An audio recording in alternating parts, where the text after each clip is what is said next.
wasn't Mr. Bessel himself, but Mr. Watson, who wrote the book on Bessel function, and I managed to get my hands on a copy of the second preface. So, yeah. Bit of organizational details. So just bear in mind, next week we have the midterm project presentations. And so it's from 4 to 7, we'll just go through the presentations and, you get about 10 minutes to present stuff. So 10 minutes is a hard upper limit. I will stop you after 10 minutes, regardless. You have at most 6 slides. That limit is there to make sure you don't spend too much time on it. Because otherwise some people will make 60 slides. I've seen this happen. How many groups are there?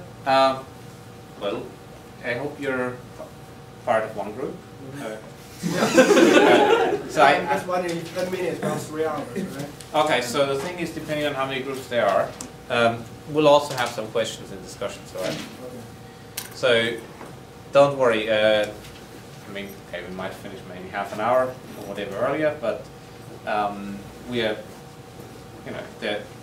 well, basically think of it like it's almost like a small conference where you pitch your stuff, and the slides will be up later today, and also with links of how to pitch to a VC and so on. Basically, think of or write a grant proposal. The point being, you want to convince me and everybody else in the room why what you're doing is actually really cool, why this is different from what everybody else has been doing. So if it's more of same, that would be a bit sad.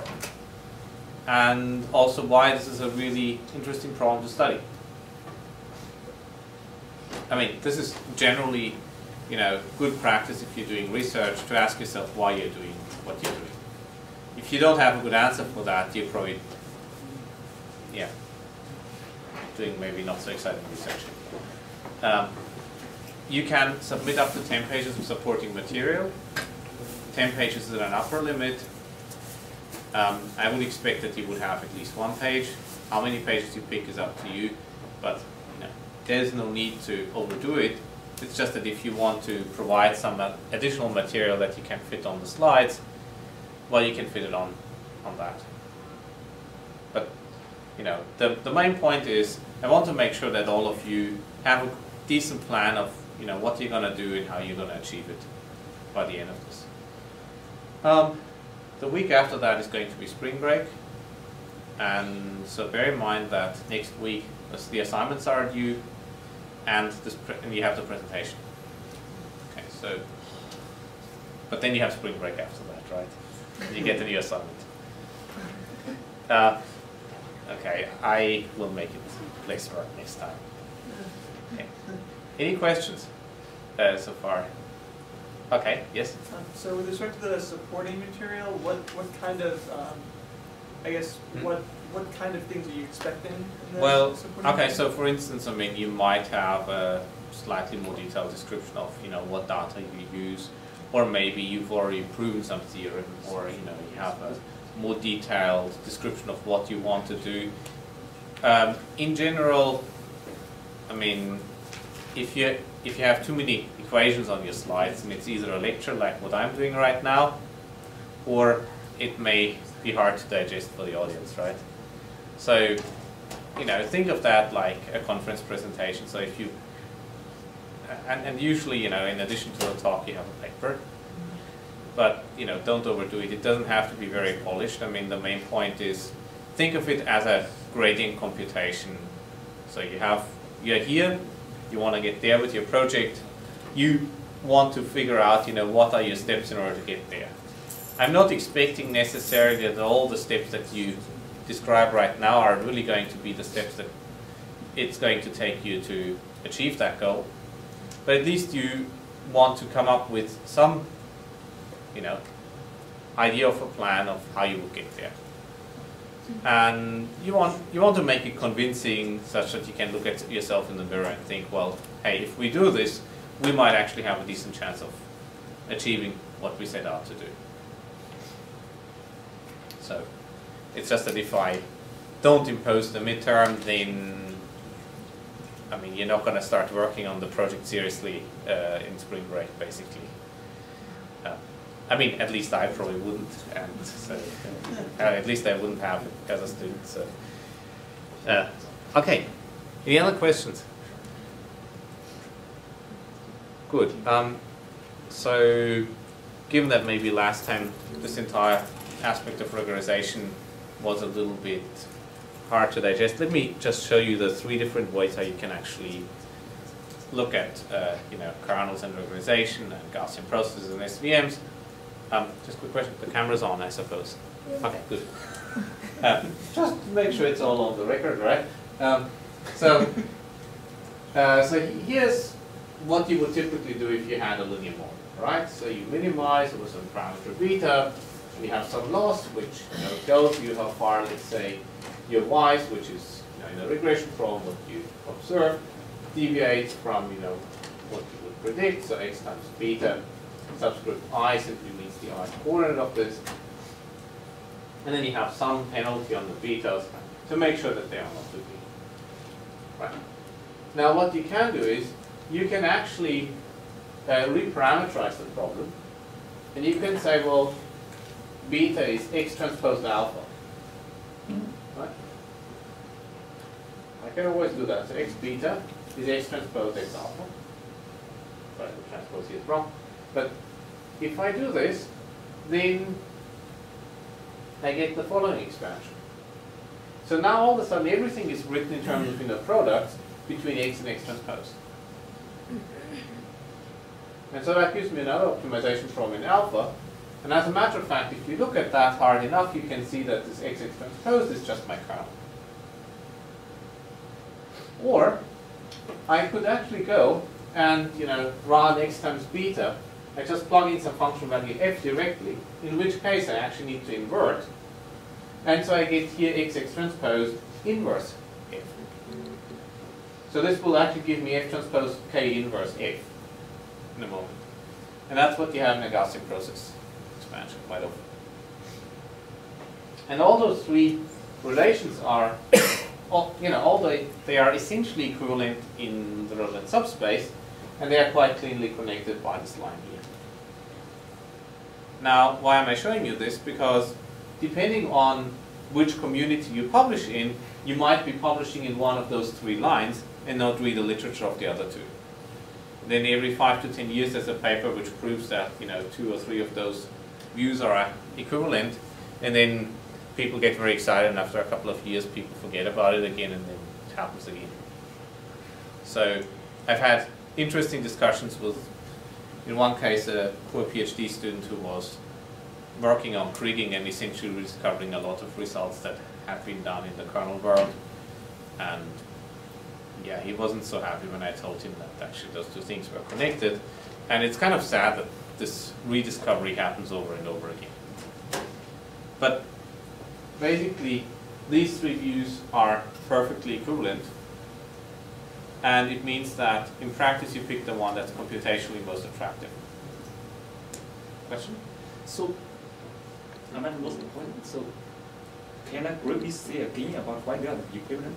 Okay. In what kind of sense is equivalent? Well, I mean, if you have that condition, then you just do variable substitution and you can, transform this line into that line into that line. I think you're assuming x has full column rank. That's correct. So I'm assuming that x has full column rank. As a matter of fact, that holds, for instance, for the Gaussian RBF kernel regardless. So there's a famous result by Micheli from the 80s which proves precisely that. So I'm throwing under the carpet all the technical details when this holds, like in finite dimensional settings sometimes you lose out some pieces, but essentially within the image of x, a lot of those things are possible. Okay. Why would you pick one over the other? Well, sometimes it's easier to derive guarantees in one rather than the other formulation. Sometimes computation is a lot easier in one than the other. So let's just look at those 3 cases in more detail. So this is something that anybody doing linear methods would have probably encountered. you know, we minimize essentially this over the parameters beta, our linear model. And so in that case, what you go and explicitly design a feature space, you solve the problem there. And a lot of those fast primal method solvers for support vectors and some stochastic gradient descent methods and so on use exactly that. So they operate in this primal space. So a lot of very large scale algorithms use that representation. And later on today we're going to see the kernel trick, which the hashing trick, which takes exactly advantage of this. Then sometimes when you operate in an infinite dimensional space, that's not a very convenient expression to use, because those betas would also be infinite dimensional. So then you limit yourself to the span of the data, and you basically replace beta by x transposed alpha, which you can do by virtue of the representer theorem. And so plugging this in, so not worrying too much about the linear algebra conditions when this has to hold, well, we basically get this expression here, and that now looks very much like the assembly scheme problem. So you just have alpha transpose k alpha, as you would usually have in your penalty, and then this k alpha, the ith coordinate of that is exactly the function at location xi. And quite often, these terms here are best solved in the dual, so you get things like interior point solvers which do that really well, or when you do coefficient-wise updates and use alpha i's. And sometimes this is also advantageous when your kernel matrix allows you to do very fast matrix vector products. So where might this happen? Well, if I have a kernel matrix that's, for instance, just given by the similarity measure on a social network, let's say Ki and j is just the path from I to j over possibly some other intermediaries, right? So in other words, where K is W transpose to this connectivity matrix, then Kij is basically just the sum over is basically the number of joint frames that I and j have. Now that's something you can compute reasonably quickly, so therefore k times alpha is a fast operation that I compute. All I need to do is only look at the frames of I, and those are the ones which get part of the corresponding coefficient. So this looks then very much like a PageRank style algorithm. So for graphs, sometimes this is advantageous. In some cases, if I use something like the graph Laplacian, it actually makes sense to move the other way. So that's what you get in Gaussian processes, where basically rather than having k times alpha here, you have these function values f directly here, and then there you get the inverse or pseudo-inverse of the corresponding covariance matrix. That's what you do in your Gaussian process regression or classification. So, for instance, if my kernel K is the inverse of the graph Laplacian,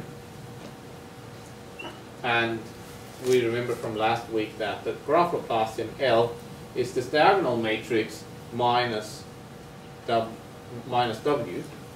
So basically this is just the degrees, it's the diagonal matrix of degrees minus the connectivity matrix. Then the inverse of K, well, this object here is really easy to deal with. So we can very efficiently optimize over this problem, whereas optimizing over the problem in the alphas would be really hard because we would have to deal with the matrix inverse. So these are really straightforward and obvious reparameterizations. And effectively, if you look at it, it doesn't look like much, right? We basically just had 3 different parameterizations for the same problem. Turns out that it actually took people around a decade until they figured out that there were those 3 very obvious reparameterizations, and each of them gave rise to a number of efficient algorithms. So in hindsight, a lot of things are very, very obvious.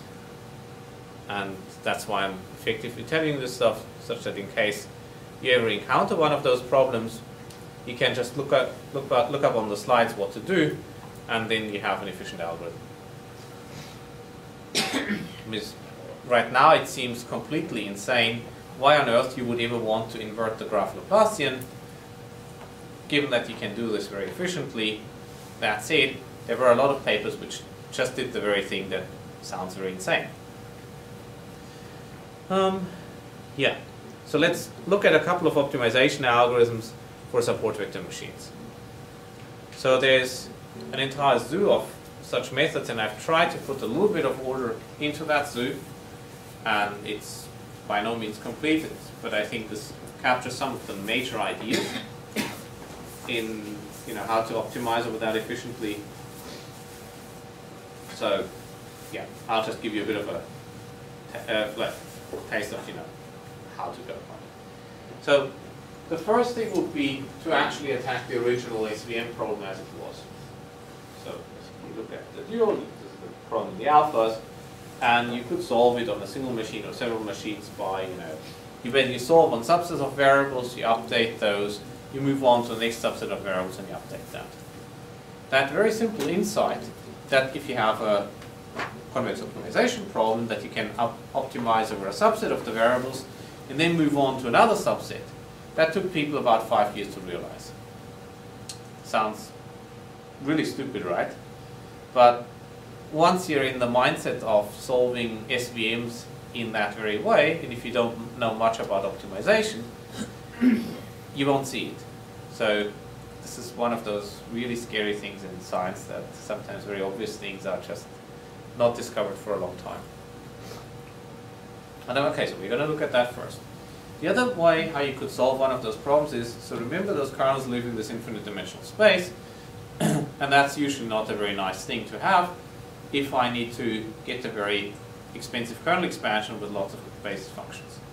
So the idea then is to run a poor man's version of essentially PCA, so basically to find the subspace that contains the solution, and then make sure that the subspace is sufficiently sparse, and then you solve the problem in the lower dimensional subspace. And again, there was a flurry of algorithms, so this was popular around 2000 to maybe 2004. So these algorithms were called the Nystrom method, sparse greedy matrix approximation, positive diagonal pivoting, the reduced set method, and they all pretty much used that very same idea. So there were probably about 2 dozen papers written about that. Now, the other thing that you can do is you can explicitly expand on the function values, and that's actually quite a promising thing. So on graphs and strings you can do that. And then last but not least, you can go for the parameter space directly. And that's basically where hashing, random kitchen sinks, and fast multipole methods come in. This is probably, at the moment, the most promising direction to pursue. And it's not a solved problem by any means right now. So yeah, basically, if this is something you're interested in, let me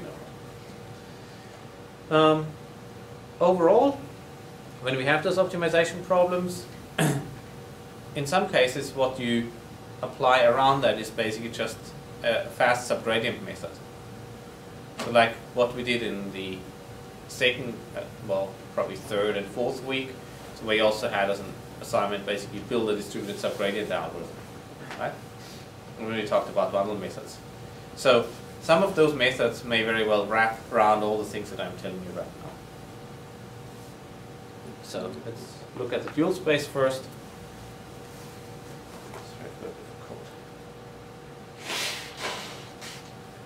So this was the original SVM problem, and then in the case of slack variables, you get this problem here, right?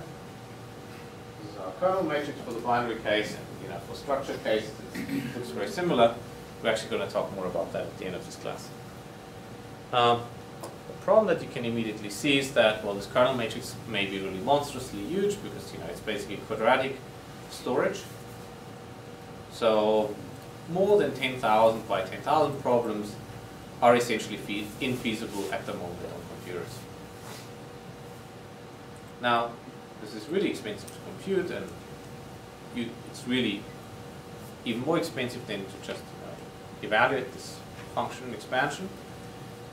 Furthermore, this entire quadratic program is too large, costs you cubically if you have an naive interior point code, and so you basically want to make progress in how to find a good approximate solution of that. So I still remember, this was basically at the end of my undergrad, and I had started working on SVMs. It's an undergrad project. I went back to my university and I talked to the local authority on convex optimization, and I told him, well, I had a quadratic program in, well, 50 to 100,000 variables, and whether he had any suggestions on how to solve it. And he looked at me and said, Alex, forget it. And that was pretty much the end of the conversation. Okay, I did forget about that guy, but we actually solved some things approximately. So the thing is that he basically never asked, is there any structure in the problem? And that's usually the key to actually getting to a good solution whatsoever. So some of the tricks in order to get there is, well, if you have this big matrix vector expansion, well, you only really evaluate some of the rows, you cache some of the values that you've already computed. That can be a lot cheaper than storing the matrix and row entries. You might actually be able to cache in feature space directly all the numbers, and in some cases you just pick pairs of variables or maybe small subsets over which to optimize. Okay. To make things a little bit more concrete, here's what's going on. So this was the original problem, right? And so what you do is you just go and pick a smaller subset. If you can't solve the full problem, solve a subset. The quadratic part remains. Now all that happens to the linear part is you need to correct for all the quadratic parts that you're leaving constant, right? So for all the interaction terms you get this. There should be k bar on top of it, and yeah, that equality constraint becomes this one here. So now you have a smaller problem, and that smaller problem you can easily solve. And then after you're done, you decide which variables to focus on next, and you solve again. And if a lot of your variables are 0, you're lucky, and this works very well. So to think about an active set strategy, we basically pick a direction in which to solve the problem. Let's say we solve along this line, and once we've found a solution, well, we pick another direction of solution, because the line went around here, so we pick this point here, we search in this direction, and we keep on updating. And since it's a convex problem, well, I can take subsequent updates, and things are always well behaved. The subproblem is also convex, and then the entire question is, how large of a subspace, how large of a subproblem do I pick at each step? And for maybe about a decade or so, this was a fairly eager discussion as to which one you would pick. So that's basically how things started with what's called chunking, and this worked really well on optical character recognition problems. The reason why it worked so well is because these problems were very noise-free. I mean, usually on an LCR problem, you would expect that you make only very few errors. So even if you had a data set of maybe size 60,000, this was at a time when a dual-core 32 megabytes, not gigabytes, megabytes machine was actually considered quite generous. I know it because I sat on one of those, because I was the intern and I wanted to have the biggest and baddest machine, and that was the most foolish decision I could make. Because everybody wanted to run their simulations on my machine, so it was as slow as a dog. Okay. In any case, what happens is, you solve this problem, you realize, okay, these are the only ones that are maybe non-zero, so you keep those, you fill up your memory with some more, so far unclassified data, you resolve the problem, you keep some more of those guys, and you keep on going. And you have to pray that you don't run out of memory. And on NIST, so some OCR data set, it was possible, and so people trained on 60,000 instances on a 32 megabyte machine. In other words, your cell phone is way faster than anything that they used to build OCR systems. Now then, the big insight was by Osuna, Girosi, and a few others, where he said, well, we don't really need to we can basically fix some of the variables even if they're non-zero, and we just move on. And in hindsight, if you've taken any optimization class, this looks just entirely trivial, but as said, this took about 5 years for people to realize. Then along came sequential minimal optimization by John Platt, and he basically said, you know, let's just pick pairs of variables at a time and update those. And that by now is one of the most preferred strategies for nonlinear kernel methods. So pretty much every SVM solver out there, like LibLinear, has more or less switched to subsets of 2, or at least very small subsets of variables at a time to update. You know, there's a lot of heuristics in there. Let me just show you a little bit of what you can do by now. It's something we just submitted. His work with Matsushima and Vishwanathan. And essentially it uses the following idea. So when you have, you know, a real computer system, then, you know, your storage subsystems operate at different speed. So remember, like in the very first week we discussed hardware. And I said it's important that you know hardware. Well, here's an example why it really matters. So, you know, your disks might be really large, they have like 3 terabytes, but, you know, their bandwidth is very lousy, and the number of random requests is horrible. With a solid state drive, everything is a little better, memory is way better, and then cache is really great. But of course, you know, as you gain performance, you lose size. So now the idea is, well, if you have an algorithm that's maybe really well implemented and all that, your CPU doesn't have much to do, especially if you have one of those fancy 16-core machines with maybe 32 threads. In that case, well, your algorithm is basically just going to wait for the disk all the time while most of the CPU sits idle. That's obviously not good. So the idea is you try recycling the data more than once you've already done the hard work and loaded it in memory. And that's what you can do with SMO. So let me quickly show you the data flow. So you basically pull the data from disk at maximum speed. That's what one thread does, and it basically dumps it into some cache. And then from this cache, you know, the CPU takes those instances, updates and solves small subproblems, and writes the updates back into memory. It keeps on iterating. And so therefore, the CPU can run as fast as it wants, and occasionally you evict the less interesting instances from memory, and, you know, replace them by fresh data from disk. This has the advantage that if you get a faster CPU, you will actually get faster conversions even if your disk isn't faster. So, to show you a little bit what happens. So, the only modification that we made is we got rid of the constant offset in the SVM optimization problem. That's just because this way, in the dual, we don't have an equality constraint. Remember, when we discussed convexity, I said, well, you know, free variable becomes an equality constraint. An equality constraint becomes a free variable. An inequality becomes an inequality. So this is sometimes called a trichotomy theorem. And, well, we just didn't like the equality constraint because it basically makes our algorithm twice as slow. Because we have to maintain it for all of our updates. So in the dual, this is the problem that you get. And then you can just do efficient coordinate descent per variable. So this is essentially just solving a quadratic function in one coordinate at a time. That's constrained between, you know, 0 and c. So this is very, very simple. Yep. Explain what happened to the equality constraint. Well, by not having a constant offset, you don't get an equality constraint in the dual. That just goes away.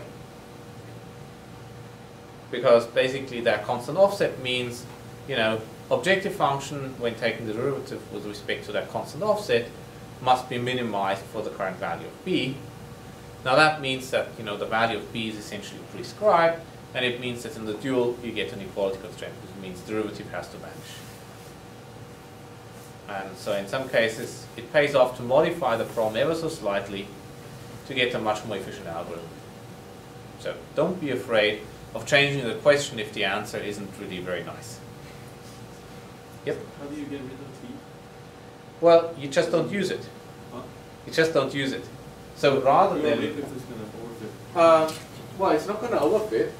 So rather than having a function f of x is x dot w plus b, I'm just going to use a function f of x is x dot w.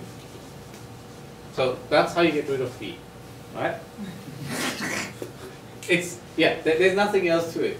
Now you might say, well, you know, we don't have a constant offset. Oh my God, this is really terrible. Well, I can sneak b back in, right? What I'm going to do is I'm going to use x tilde w tilde, and x tilde just happens to be x and the constant 1. And now w tilde happens to be w and b. Right? Looks like I'm cheating, yeah? Well, not quite. I mean, the difference is that now this b also gets regularized. That would also have been a way of getting rid of it. So basically now the norm of w tilde squared, of course, now happens to be nothing else than the norm of w squared plus b squared. That's really what happens. So, I cheated a little. That's not very bad. The margin doesn't change. Pardon? The margin. So yes, so the margin now actually means something slightly different, and yeah, so the entire large margin explanation becomes a lot more tenuous than what it was before. I mean, you still have, you know, a large margin loss, but the nice geometric interpretation of the margin being translation invariant doesn't hold anymore. So what you're now effectively doing is, if you have your data that you want to separate, before that you might have picked something like this as a separator. But now if I get really unlucky and have my origin here, I'm going to pick a large margin separator that goes through here. And that's not quite so nice. In practice, you don't notice it because you have such a high dimensional problem anyway. Messing with 1 out of a million dimensions, so what? So here's what the algorithm looks like. You basically have 2 loops. You have a reader loop, which basically does the following: while not converged, just pull the data from disk and, you know, just stuff the buffer. And if you are out of space, throw out something at random, pretty much. It's an epsilon more sophisticated, but really not much more. And the training algorithm basically just goes through the data. Well, what do we have in memory? Let's go through it one by one and update the coefficients. And if it really is considered uninformative, in other words, if it's really far away from the margin, so if we encounter an instance that's already correctly classified and far away, I just throw it out. Right? That's basically what map data does. And then new data arrives, and maybe, you know, some more arrives here, and maybe some more instances arrive there, and then, you know, as soon as I revisit them, I can also choose to throw them out.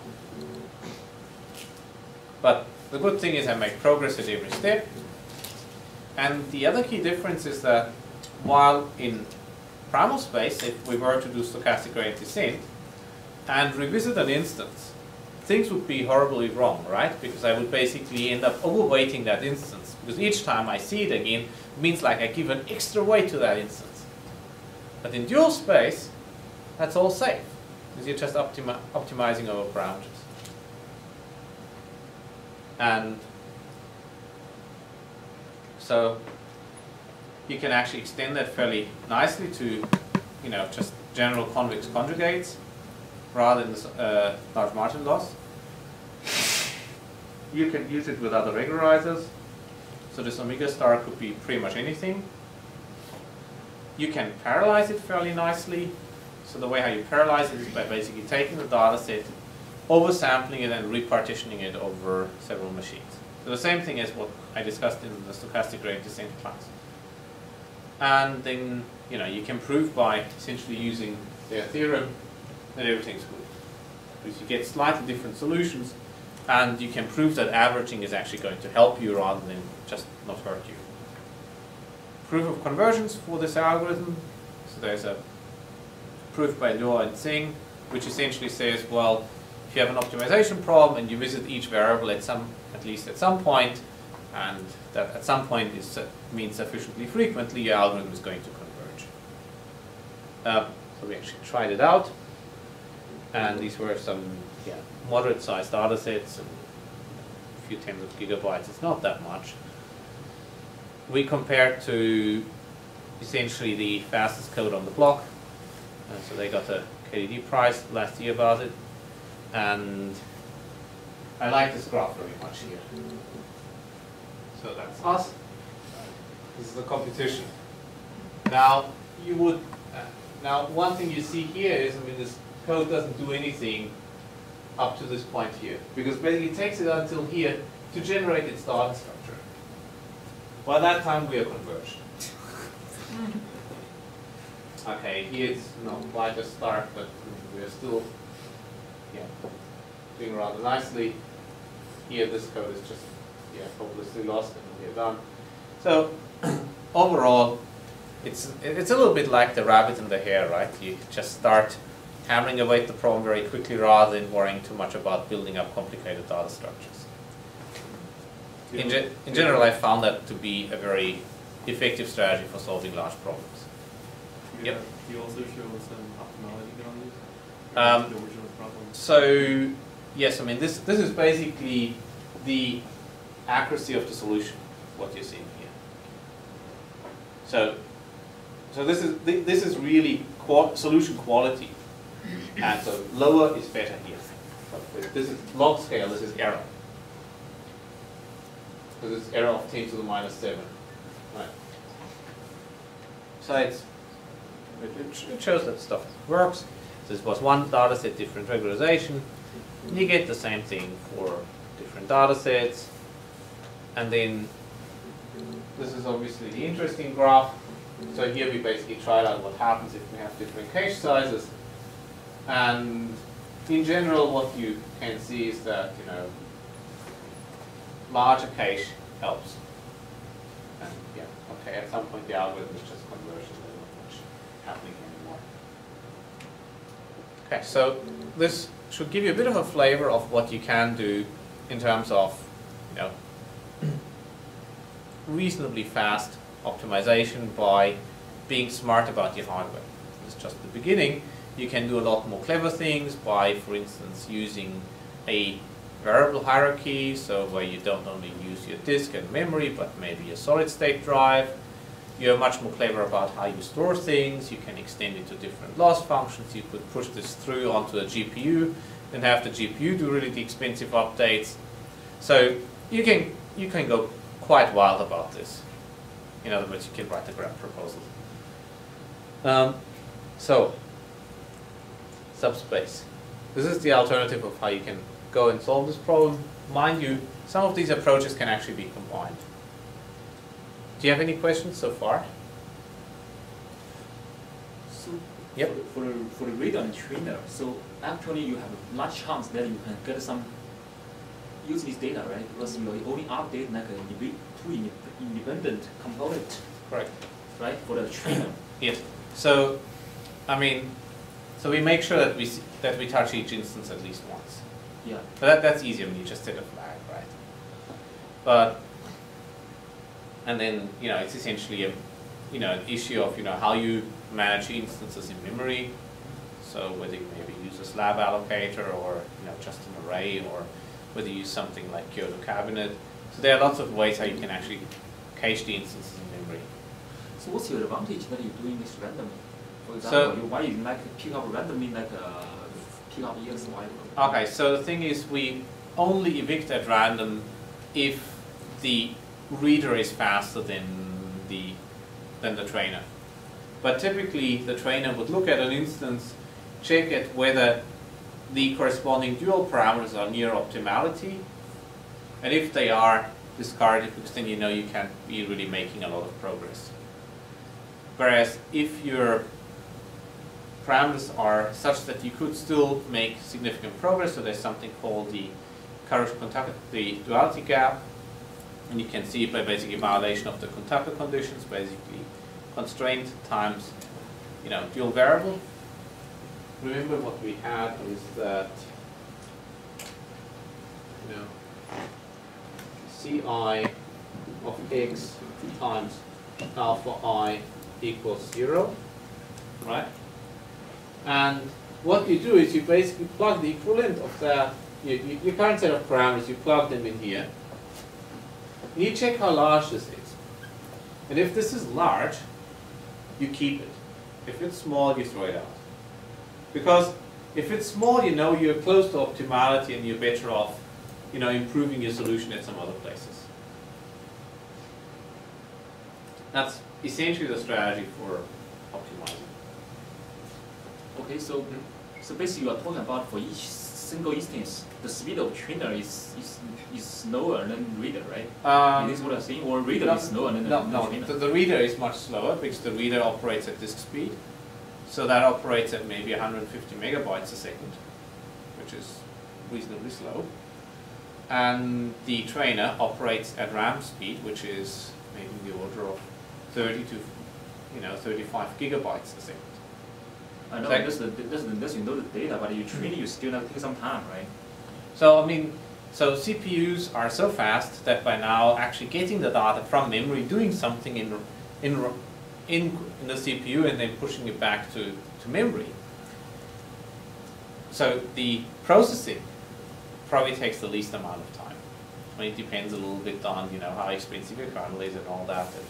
But in general, your CPU is so fast. I mean, by now, if you're really clever, I mean, you get into the range of a teraflop.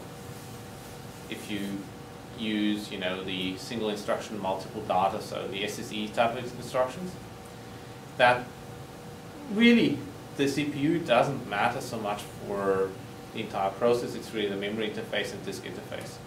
Okay, so maybe I'm confused here. So if you pick up one data point, then once you have already used it for once, is this point will be used for you again, or you are sure that it will not be useful? Okay, so you look at it, you decide, okay, it's far away from the margin, will we throw it out? Now, then at least for this first pass through the data set, you're not going to see this instance again. But then afterwards, you're going to do a second pass through the data set, or maybe a third pass, reading it from disk. And during that pass, of course, you're going to pick up the instance again. So you have this. So you have this file, and this is maybe a couple of tens of gigabytes, maybe more. And the reader just keeps on moving through the data as we go. So let's say it sits here. Now, anything that has its rate so far, once the trainer throws it out, well, the trainer is not going to see again until the reader ends up here and then comes back again. So it loops over the data set maybe 2 or 3 times. But during that time, the trainer would have gone through the data set maybe 20 or 30 times. That's the idea. So, and that's also what you need in the proof of Fluid, saying that you will eventually revisit a variable again. Yep. Did you randomize the elements before to make sure that because of the order you don't have some... Yes, absolutely. Very, very, very good comment. So the worst thing that I could possibly do is to first receive all the ones with class 1 and all the ones with class minus 1 afterwards. That's about, that would wreak havoc on the estimator. However, that's very easily avoided. You just reshuffle. But yeah, that's an important problem because if you, for instance, download stuff from UCI, it is not unlikely that your data set will look like that. By the way, so there was one question at office hours about how do we actually evaluate how well something works, right? And we haven't actually discussed that very much at all yet, because I was assuming that most of you would have taken maybe Max and Martin's class. So, well, actually we discussed it a bit at cross-validation in the context of kernel density estimation. But let me just briefly review that concept again. So let's say I have a large amount of data, and I want to find out how well it's going to do in the future, right? Maybe it's the future. It's the data. Now, of course, I don't have my future data. But what I could do is, well, since I don't have this, I could just slice off a small amount of my present data, right? Slice off this small amount. I train on everything here, and then I look at how well this algorithm does on this last bit. So sometimes this thing is also called a validation set. Now obviously, there's no special reason why I should be picking that last chunk for validation. So maybe, you know, in my first attempt, I use this. So this is maybe the data set 1. A second attempt would be to take the entire data and maybe then, you know, slice out that first part for validation. And this is also going to give me some error estimate. And I do that, you know, for each subblock. And so if I break it down into 10 subblocks, this is, and then average the error. It's called tenfold cross-validation.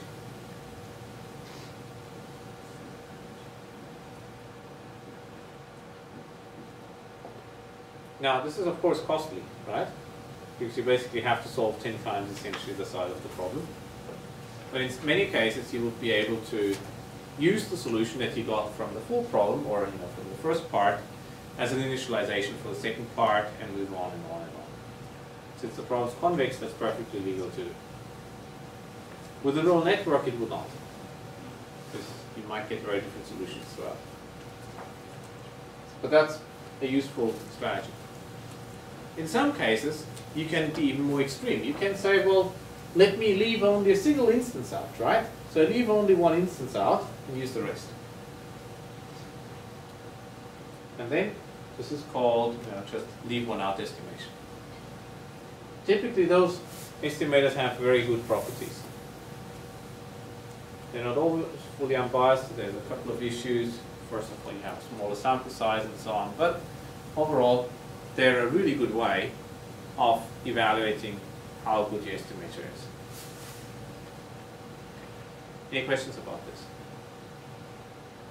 So Mike Jordan have just figured out a very nice way of getting this working at a very large scale. So he calls this thing bag of bootstraps, or bag of little bootstraps. So look at that if you're curious about it. And we'll go a little bit beyond the scope of this class, but it's a very nice algorithm. Okay. Now, let's look at subspace optimization.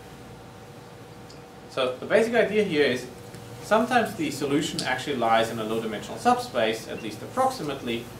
So if we could find the subspace, let's say this is pretty much where the solution lies, then it would be pretty much enough if we pick those 2 points, then we could have an approximately accurate expansion of this vector in this direction. Right? And then, of course, you can do 2 different things. You can either first find the subspace, and then you solve the problem, or you first solve the problem and you approximate it in the low rank. And, you know, each of those strategies have their own benefit. The first set, so these are basically called sparse greedy methods, or they use what's called pivoting, like as in Koleski factorization pivoting. They have the advantage that they tend to be generally a lot faster and give you an optimal solution with respect to that subspace. An alternative is you first solve the full problem, which can be very costly, and then you make the problem go faster. In this case, you don't have very good optimality guarantees for that approximation. So you might actually want to resolve in that subspace. That's actually what people started out with. These are so-called reduced set methods. Okay. So if you read of any of this, that's really what it means. So now you can decode it easily. So here's the very simple idea. Let's say we have our data that's mapped into feature space. So x maps into phi of x. And I have a set of basis functions. You know, phi of x1 through phi of xn. Then, you know, I could just go and approximate each of my instances by just, you know, solving that approximation problem. I mean, let's at the moment not worry too much about how ridiculously expensive that will be. Well, let's just solve it. So if I want to solve that optimization problem, and I take that as a solution, let me quickly derive this. We've essentially done that in the interpolation case, but it's quite instructive to see it. Who's implemented the Koleski factorization at some point in the slide? Nobody? Wow. Do you miss a beta in the combination? Huh? Do you miss a beta in the Oh, combination? absolutely. Should be like, Yes, absolutely there should be a beta. Yeah, otherwise it's, yeah, otherwise it makes absolutely no sense. You're right. Thanks. Okay, so let's just write it out. So we have phi of x minus sum over I, beta I, phi of xi, norm squared, which of course is nothing else than the norm of phi of x squared minus sum over I. So we know what that is. That's just k of x and x, right? Minus, here we have the inner product between phi of x and all the phi of xi. Is beta just a scalar? Yes. Well, I mean, each of the beta i's is a scalar, so this is overall a vector, right? I is going from 1 to n. Thanks. And here we have basically beta I inner product between phi of xi and phi of x. So that's just going to be k of xi and x. And we have a 2. And then we get plus sum over I and j up going from 1 to n, beta I, beta j, k of xi and xj. Right. Because that's the inner product between phi of xi and phi of xj. So we can immediately forget about the first term because it doesn't really depend on beta.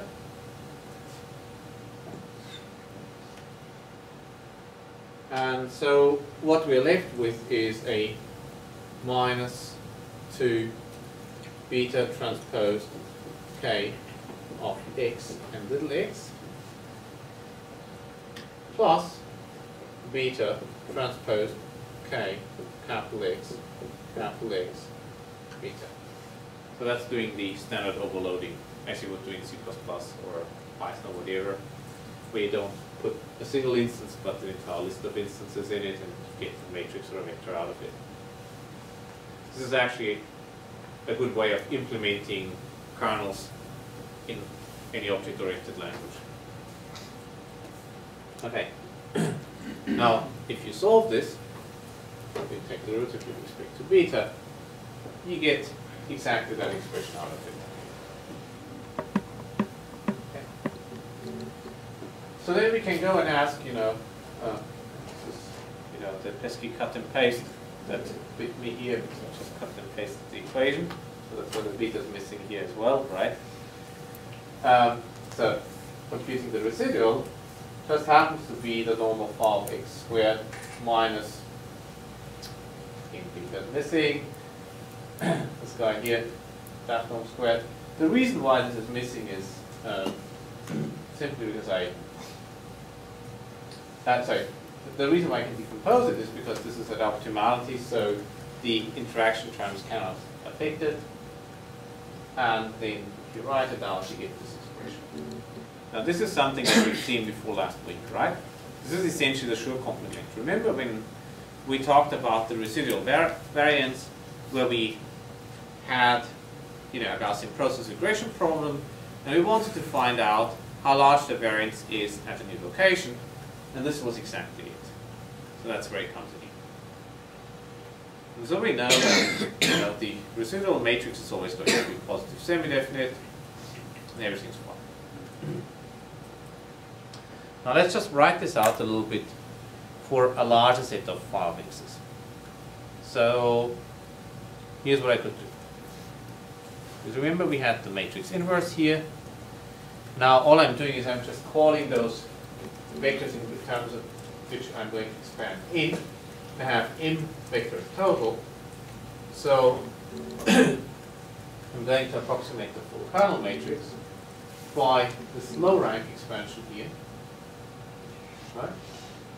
Then this is expanded now in terms of the form of x's, so I get that in the product, and I get this term here. And of course, since I have k and m occurring here 3 times, I can divide things out, so this is what we get. So that's one way of doing that kernel expansion. Now, here's where the Koleski factorization comes in. Excuse me.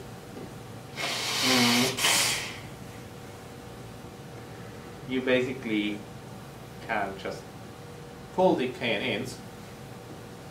So this is the small square matrix into the left, so the tall and skinny, and the short and fat matrix, those two things. And if the aspect ratio on screens were the same, this would be just as high as this is wide. And so now you have a new feature space representation explicit.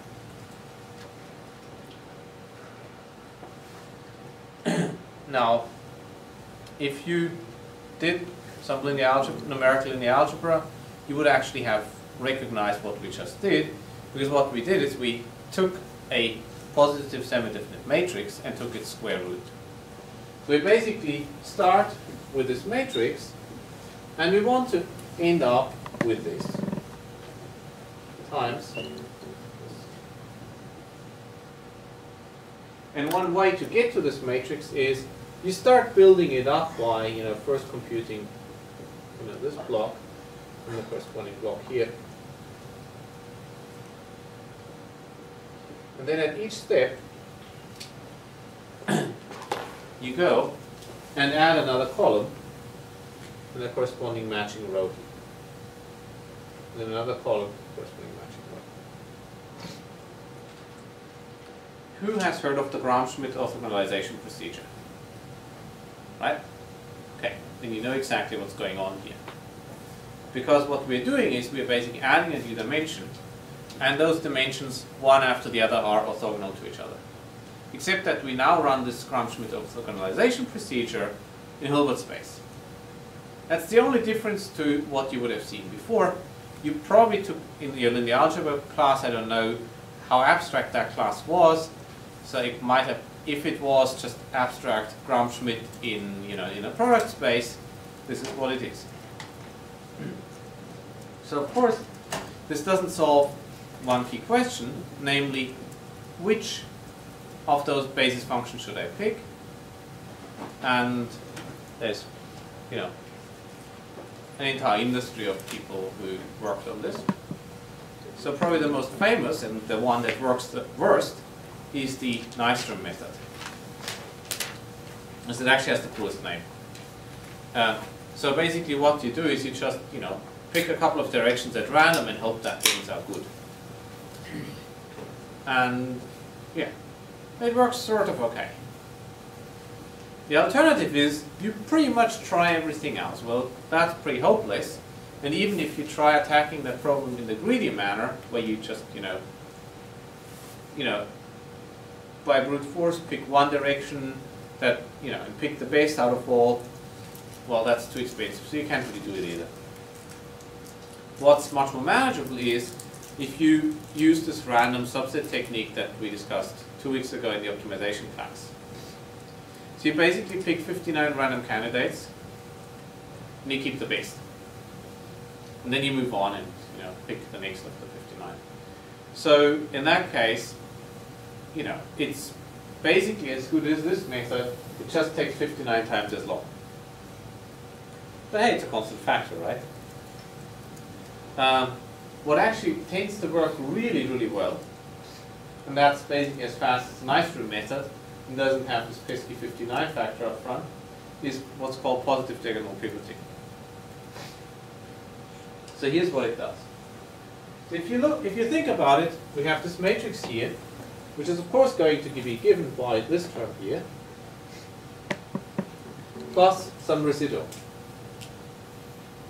And this residual matrix is going to be all zeros here, all zeros there, all zeros there. And here we have exactly the Schur complement, so we have basically this Km minus N. So the original kernel matrix minus, and then this K bar, K inverse, K bar. It doesn't really matter exactly, but it's basically the Schur complement that we had. These terms are zero because we already approximated, we can approximate the first n vectors by themselves trivially. That's easy. Now, as soon as I go and pick one direction, it means I'm going to definitely nuke the corresponding row. Let me pick red. Corresponding row and corresponding column.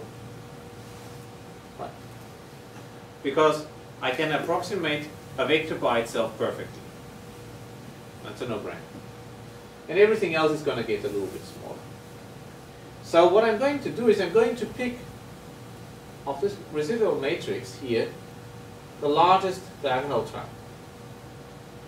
Because that's basically the longest vector that I'm projecting out through that. And that's what's called positive diagonal pivoting. And in Cholesky factorization, you would, for instance, use that also to make sure you have a numerically very stable procedure. I think now is a good time for a break.